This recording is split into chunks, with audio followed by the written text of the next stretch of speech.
안녕하세요. 앤디 워홀의 작품 하나가 미국 연방대법원을 뒤흔들고 예술계 전체를 긴장시킨 사건이 있었습니다. 오늘 얘기는 바로 이겁니다. 어떻게 프린스의 사진 한 장이 예술적 영감과 저작권 침해 사이의 경계선을 완전히 새로 그었는지 그 속을 한번 들여다보겠습니다. 자, 여기 두 개의 이미지가 있습니다. 왼쪽은 1981년 사진작가 린 골드스미스가 찍은 프린스의 사진이에요. 어딘가 연약해 보이는 아주 인간적인 모습이죠. 반면 오른쪽은 1984년 앤디 워홀이 만든 오렌지 프린스입니다. 이건 뭐 거의 신적인 존재? 하나의 팝 아이콘처럼 보이죠. 보시다시피 시각적으로는 완전히 다른 작품이에요. 한 음악가를 평범한 인간에서 거대한 팝문화의 상징으로 바꿔버렸으니까요. 그런데 말이죠. 이게 과연 저작권 침해일까요? 수십 년 동안 미술계에서는 에이 설마 하고 넘어갔습니다. 당연히 아니라고 생각했죠. 하지만 2023년 미국 연방대법원은 모두를 깜짝 놀라게 할 만한 답을 내놓습니다. 네, 대법원의 판결은 정말 충격적이었습니다. 특정 상업적인 상황에서는 워홀의 작품이 저작권 침해가 맞다고 판결을 내린 거죠. 자, 이 판결이 왜 그렇게 충격적인지 이해하려면 예술의 역사를 잠깐 짚어볼 필요가 있어요. 원래 예술이라는 게 기존의 것을 바탕으로 새롭게 만들어지는 거잖아요. 그런데 사진이나 실크 스크린 같은 현대 기술이 등장하면서 판이 완전히 바뀌었습니다. 특히 워홀은 그냥 베끼는 걸 넘어서 대량 생산 시대의 복제 그 자체를 예술의 주제로 삼으면서 논란의 한가운데에 서게 된 거죠. 사실 워홀의 이런 차용 방식은 처음부터 말이 많았어요. 그래서 보시는 것처럼 여러 소송에 휘말렸고 그때마다 합의를 봐야 했습니다. 아니 그런데 어떻게 이런 새로운 스타일의 예술이 수십 년 동안이나 계속해서 번성할 수 있었을까요? 그 비밀은 바로 공정 이용, 영어로는 fair use라는 아주 강력하면서도 또 아주 복잡한 법적 개념에 숨어 있습니다. 이게 뭐냐면요. 말 그대로 저작권법의 예외 조항이라고 보시면 돼요. 창작자의 권리도 중요하지만 비평이나 새로운 창작을 위한 공공의 이익도 지켜줘야 하니까 그 사이에서 균형을 맞추려고 만든 장치인 거죠. 법원에서는 공정 이용인지 아닌지를 판단할 때 이 네 가지 요소를 따져봅니다. 물론 네 가지 다 중요하긴 한데 여기서 진짜 핵심이 뭐냐면요. 수십 년 동안 법정에서는 첫 번째 요소, 그러니까 이용의 목적과 성격을 거의 결정적인 기준으로 봐왔다는 겁니다.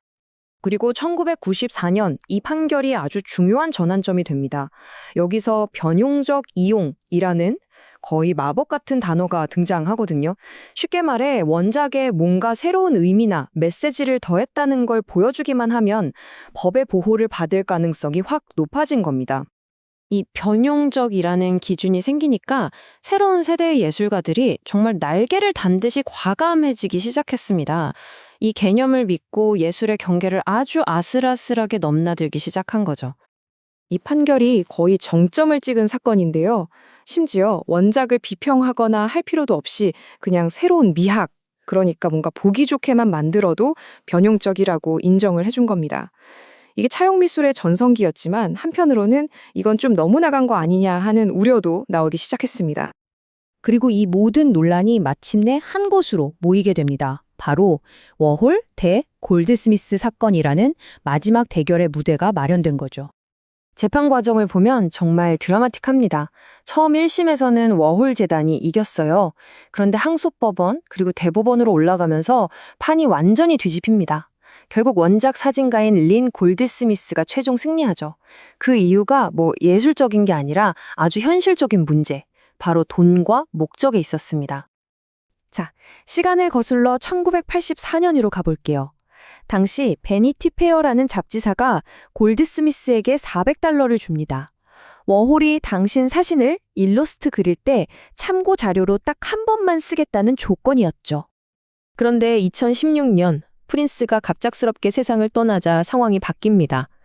워홀 재단이 바로 그 오렌지 프린스 이미지를 잡지 표지에 쓰라면서 무려 $10,000,000의 라이선스를 팔아버린 거예요. 바로 이 지점에서 법적인 문제가 터져 나온 겁니다.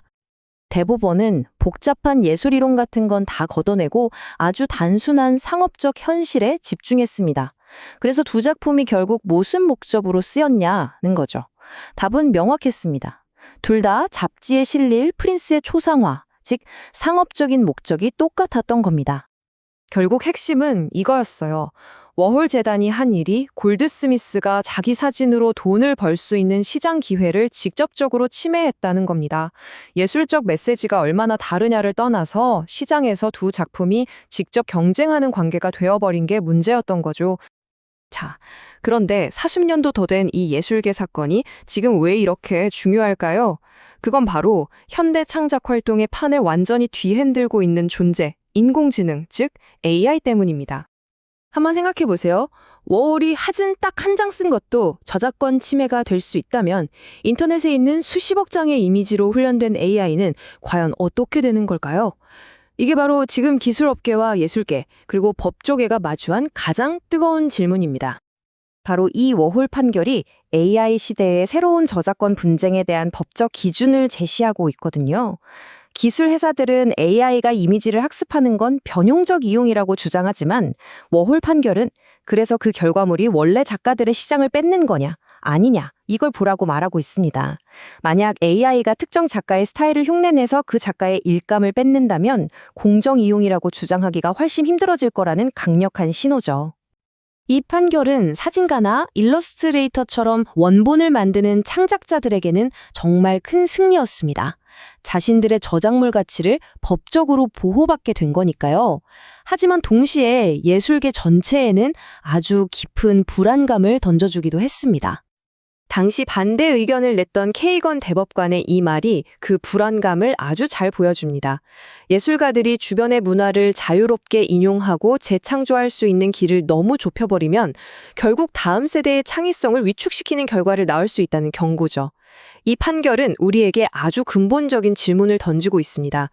과연 창의성을 위한 새로운 경계는 어디에 그어져야 할까요?